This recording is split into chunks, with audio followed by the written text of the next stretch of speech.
Hello everyone, मैं पप्पी कुमार और आप देख रहे हैं अभ्यास यूट्यूब। आज हम लोग लिटरेचर के अगले खंड की बात करेंगे। जैसे हम लोगों ने पिछले वीडियो में प्रोज देखा था, दूसरे वीडियो में हम लोगों ने पोएट्री देखा था।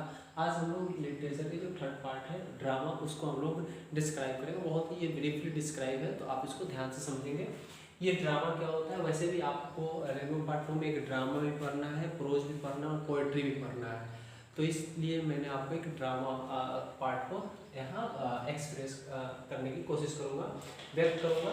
ये ड्रामा क्या होता है। Drama is a literary composition in which organised dialogue action with different role on the stage. इसका मतलब क्या है कि ड्रामा जो होता है ना, ये भी लिटरेचर का ही लिटरेरी पार्ट होता है, जो कि एक कम्बिनेशन किया जाता है, कंपोजिशन किया जाता है, जिसमें डायलॉग होते हैं, एक्शन होता है। और एक्शन जो होते हैं अलग अलग डिफरेंट रोल में होते हैं।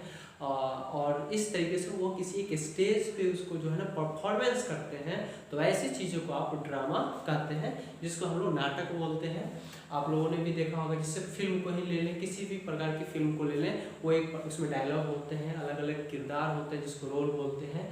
तो इस तरीके से आप उसे ड्रामा भी रख सकते हैं, ड्रामा के श्रेणी में रख सकते हैं।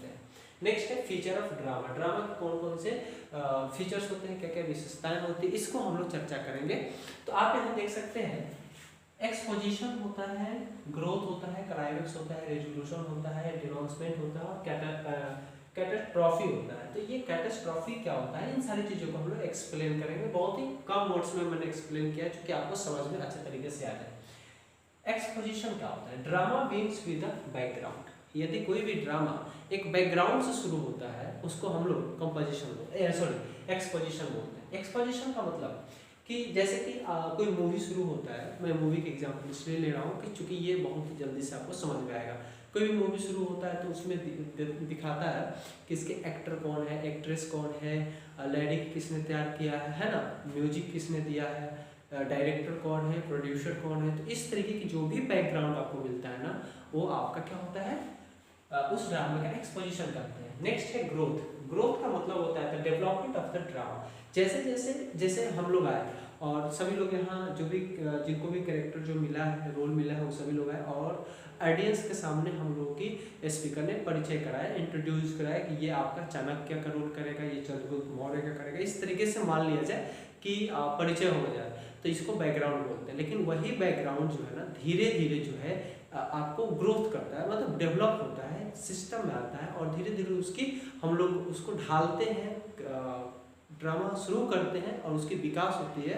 तो ऐसे चीज़ों को आप लोग ग्रोथ बोलते हैं।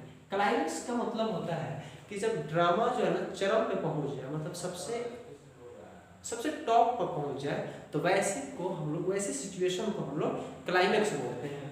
नेक्स्ट है रेजोल्यूशन का मतलब होता है डिक्लाइंस द क्लाइमेक्स। अब क्लाइमेक्स से डिक्लाइंस का होता है मतलब कि वो घटता है, मतलब कि हम लोग बैकग्राउंड में होता भी ऐसे, जैसे कि आप किसी मूवी में देखे होंगे, तो मान लिया जाए कि किसी मूवी में होता है, एक फैमिली होता है, बहुत सुखी परिवार होता है, उसमें कोई मान लिया जाए कि बहुत बड़े ओहदे पर पहुंच जाता है, कोई IPS ऑफिसर हो जाता है, परिवार बहुत ज़्यादा खुशी का माहौल हो जाता है। लेकिन कोई जो है विलेन उसके परिवार को अगर किसी को किडनैप करता है, फिर वो परेशान होता है, फिर क्लाइमेक्स उसकी सारी खुशियाँ जो है दूर हो जाती है। तो इसी प्रकार से आप समझिए कि जब खुशियाँ दूर होने लगे, इसका मतलब क्या है ना कि वह अब डिक्लाइंस हो रहा है। इसका सेंस क्या है कि रेजोल्यूशन हो रहा है।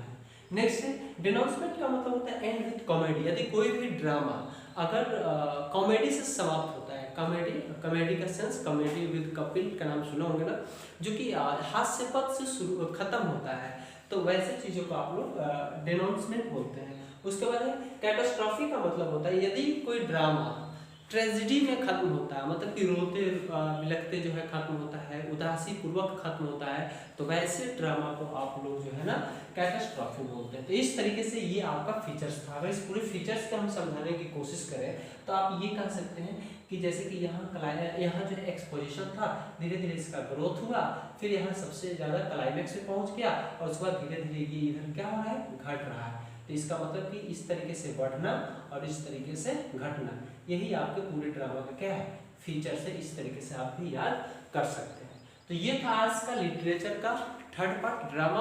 अब हम लोग नेक्स्ट जो वीडियो लेकर के हम आएंगे आपको, उसमें हम रेनबो पार्ट 2 शुरू करेंगे जो क्लास 12 के लिए बहुत इंपॉर्टेंट है, और ये 11th वाले लोग स्टूडेंट्स के लिए भी बहुत ज़्यादा इंपॉर्टेंट है, क्योंकि लिटरेचर में ये लिटरेचर का बैकग्राउंड था, प्रोज, पोएट्री और ड्रामा। तो दैट्स ऑल, फिर मिलते हैं हम लोग अगले वीडियो में। Take care, thank you so much.